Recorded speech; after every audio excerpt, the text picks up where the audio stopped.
received some feedback to make this video as a newcomer's guide to CSO2, so if you're new, keep watching.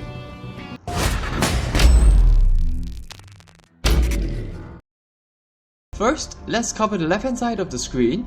This is where all the latest updates and news are featured so you wouldn't miss them out. New modes and items usually have a button embedded, so clicking on them would redirect you to a room or the shop respectively. Next is the bottom left.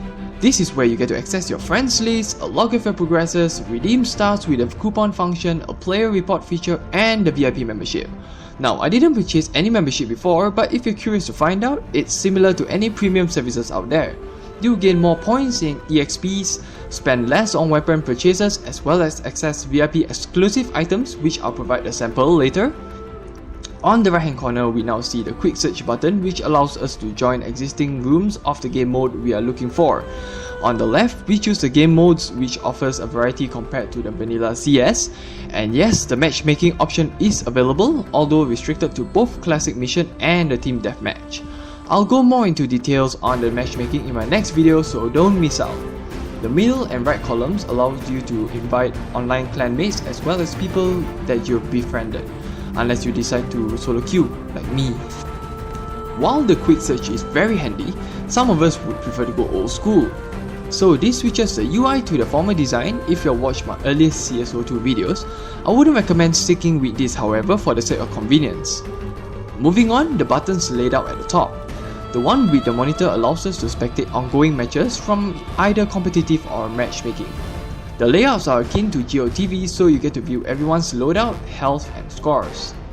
Next, there's the unboxing simulator. We all love this, don't we? As we can see, there are many variants of the boxes given away during events or through purchases. Let's see an example of the unboxing outcomes.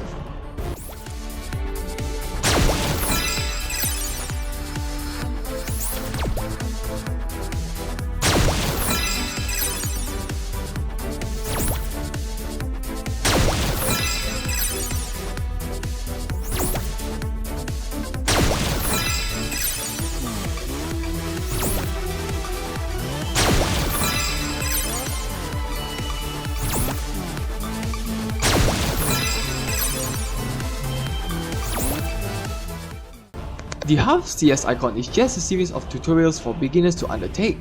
The basic game modes are introduced, including some newer ones. Completing them would entitle you points, EXPs and some costumes. The present icon is a list of ongoing events that are the source of freebies. There are many to list down here, but the more common ones are staying online for 30 minutes per day, completing certain game modes, as well as logging in from a PC Bang, a Korean subway cafe. The second tab displays the daily challenges of increasing difficulties, but they are easy to complete and are a good source of points and weapon boxes. A terrorist or counter-terrorist could be chosen, as different characters have different stat benefits.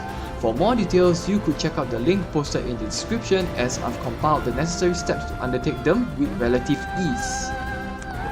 Moving on to the armory, what we have here is the list of weapons which could be unlocked by spending points in-game. The defaults are quite cheap, which only cost a few grand, while the more sophisticated ones would go from tens to hundreds of thousands, but no worries, the link I mentioned earlier helps you to rack them up in the shortest period possible. Alternatively, they could be unlocked by achieving a specific number of kills and assists with the previous unlocked firearm. For instance, the MG3 is sold in cash, but once you have accumulated 8,000 kills and 2,000 assists with the M60, it's unlocked at no cost. Next icon is the inventory. Here is where you keep your stash of weapons, costumes, classes and more. On the left hand side, there are 3 main loadouts which you could customize, similar to the favorites we saw back in Counter-Strike. With the combination feature, this is where the magic happens.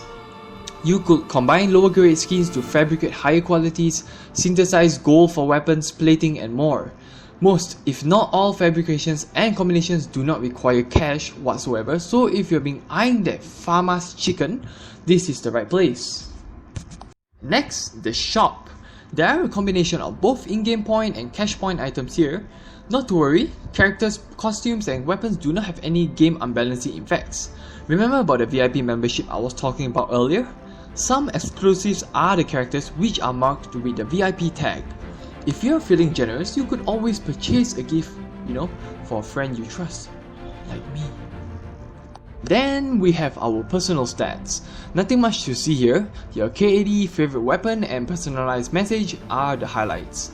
The bottom column displays the number of matchmaking games you have played so far and won, along with the current rank. The second tabs are more to achievements which you could farm on. They provide points, EXPs, and honor medals upon completion, like being the melee master for scoring 100 kills with a melee weapon. The last one is mainly for the Commander Z game mode, so those skill sets are configured by playing as both human and a zombie commander. About families, the process is pretty straightforward. While many are restricted to invitations or approvals, some are open to join. So once you have found one, there are clan rewards claimable from accomplishing clan missions, a maximum of 3 daily. For instance, the first step here requires any clan members to complete 3 games of arms race. Last but not least, the settings allows one to adjust whatever is permissible within the game itself: crosshair design, mouse sensitivity, key mappings, display settings, and audio for the last 2 tabs. Now, if your PC specs are struggling on the source engine, you could always set all to low by selecting the first option in the drop-down list. Sadly, there's no console, so you can't set your maximum FPS or CMD rate. So that sums up the introduction to Counter-Strike Online 2. If you love this video, do share it, like it, and subscribe to my channel to support me in releasing more quality videos in the future.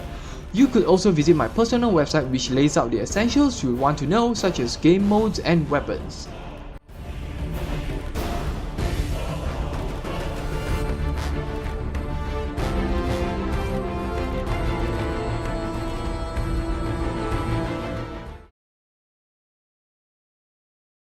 In all honesty, this is the only reason you want to play, am I right?